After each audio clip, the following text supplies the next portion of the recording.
दोस्तों, माननीय supreme court ने मुझे 21 दिन की मोहलत दी थी। मैं तहे दिल से सुप्रीम कोर्ट का शुक्रिया अदा करना चाहता हूं, बहुत बहुत। उन्होंने चुनाव प्रचार करने के लिए मुझे ये मोहलत दी थी। 21 दिन कल पूरे हुए। अब यहां से मैं सीधा तिहाड़ जा रहा हूं। ये 21 दिन मेरे लिए बहुत विस्मरणीय है।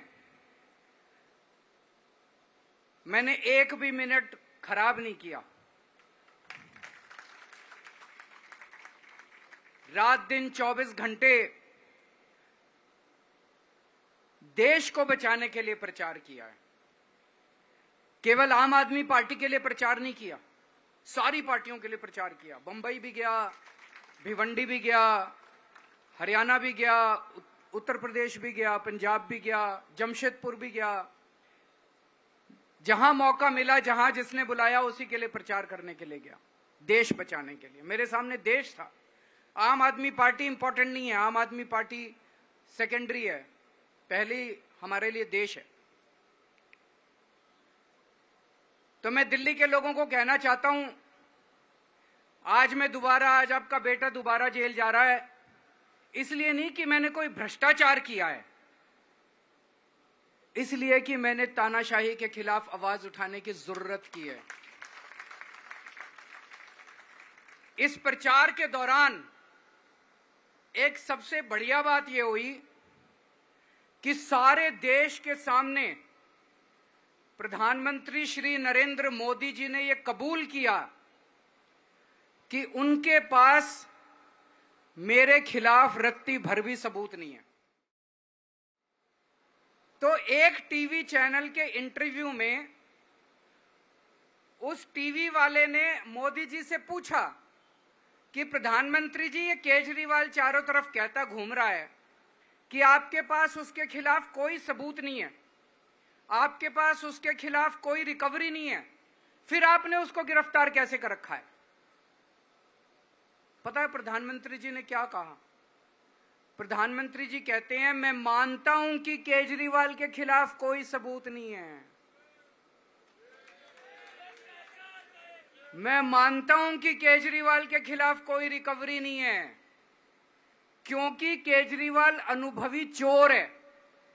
चलो मान लिया मैं अनुभवी चोर हूं, तुम्हारे पास सबूत तो नहीं है, तुम्हारे पास रिकवरी तो नहीं है, तो यूं ही डाल दिया मेरे को जेल में, बिना सबूत के डाल दिया मेरे को जेल में, बिना रिकवरी के डाल दिया जेल में। देश के इतिहास में 75 साल में सबसे ज्यादा बहुमत से आई हुई सरकार है। एक बार 70 में से 67 सीट, दूसरी बार 70 में से 62 सीट, 55% से ज्यादा वोट शेयर। इतने भारी बहुमत वाली सरकार के मुख्यमंत्री को आपने बिना सबूत के जेल में डाल दिया। यही तो तानाशाही है कि जिसका मन करेगा मैं उसी को जेल में डाल दूंगा, जिसका मन करेगा उसी को जेल में डाल दूंगा। और पूरे देश को मैसेज दे दिया कि अगर मैंने केजरीवाल को फर्जी केस में जेल में डाल दिया तो तुम्हारी तो औकात ही क्या है, किसी को भी पकड़ के जेल में डाल दूंगा। इसी तानाशाही के खिलाफ लड़ रहा हूं मैं, और इस किस्म की तानाशाही अपने देश को बर्दाश्त नहीं है। अभी कल एग्जिट पोल आए हैं, मेरे से लिखवा लो, सारे एग्जिट पोल फर्जी हैं, बिल्कुल फर्जी हैं। एक एग्जिट पोल वाले ने राजस्थान में टोटल 25 सीट है, उसमें 25 में से 33 दे दिए उन्होंने बीजेपी को। ऊपर से आया होगा भाई बीजेपी को ज्यादा देने हैं, तो उसने कहा मोदी जी क्या याद रखोगे आप भी, आपको 25 में से 33 दे दिए। गिनती से 3 दिन पहले फर्जी एग्जिट पोल कराने की क्या जरूरत थी, ये समझने वाली बात है। मेरे को भी समझ नहीं आया। कई सारे लोगों की कई सारी बातें चल रही हैं। एक ये चल रहा है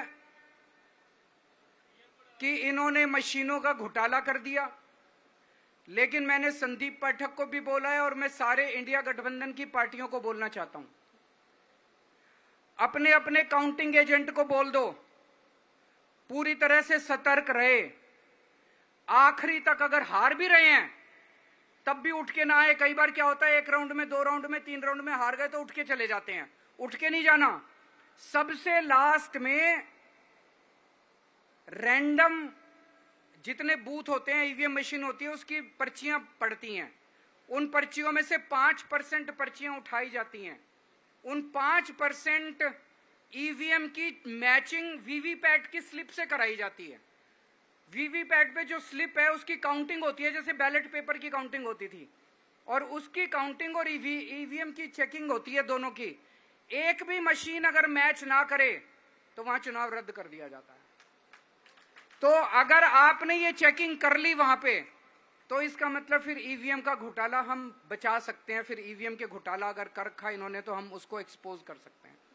तो सब लोगों ने लास्ट तक रुक के, आपका कैंडिडेट हार भी रहा है तब भी आखिरी तक रुक के आपको ये ईवीएम की चेकिंग करा के आनी है, ईवीएम और वीवीपैट की मैचिंग करा के आनी है। एक थ्योरी ये चल रही है कि इन्होंने इतना ज्यादा सीटें इसलिए दिखाई क्योंकि इनके लोगों ने शेयर मार्केट में इन्वेस्ट कर रखा है, और कल जब शेयर मार्केट खुले तो बम्पर होगा तो ये अपने शेयर बेच बाच के खुद तो निकल लेंगे। बाकी एक थ्योरी ये चल रही है कि अफसरशाही पे दबाव डालने के लिए अगले 3 दिन में अफसरों से उल्टे सीधे काम कराने के लिए एक माहौल बना दिया गया। भाई आ तो हम ही रहे हैं तो हमारी बात मानो, उल्टे सीधे काम करो, काउंटिंग में गड़बड़ कराएंगे, सब कुछ करेंगे।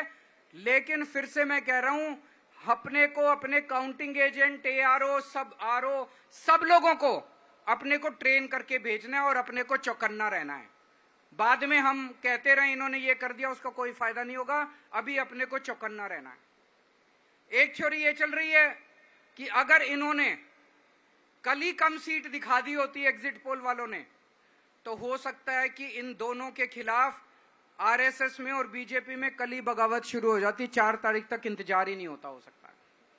तो कई सारी थ्योरी चल रही हैं, लेकिन अपने को सतर्क रहना है, चौकन्ना रहना है। मेरा अपना मानना है कि 4 तारीख को इनकी सरकार नहीं बन रही है। ये एग्जिट पोल से घबराने की जरूरत ही नहीं है। माइंड गेम है इनका, माइंड गेम खेल रहे हैं। आपको डिस्करेज करने के लिए, डिप्रेशन में डालने के लिए बिल्कुल नहीं जाना। आप उससे जाओ कि आप जीत रहे हो। आप अपने उस कॉन्फिडेंस से जाओ कि आप जीत रहे हो, और आखिरी तक आपको बैठे रहना है, किसी भी हालत में बैठे रहना है आपको। हमें हर एक को लड़ना पड़ेगा। ये चुनाव किसी पार्टी का या किसी नेता विशेष का नहीं है। ये चुनाव इस देश को बचाने के लिए है, इस देश में जनतंत्र को बचाने के लिए है।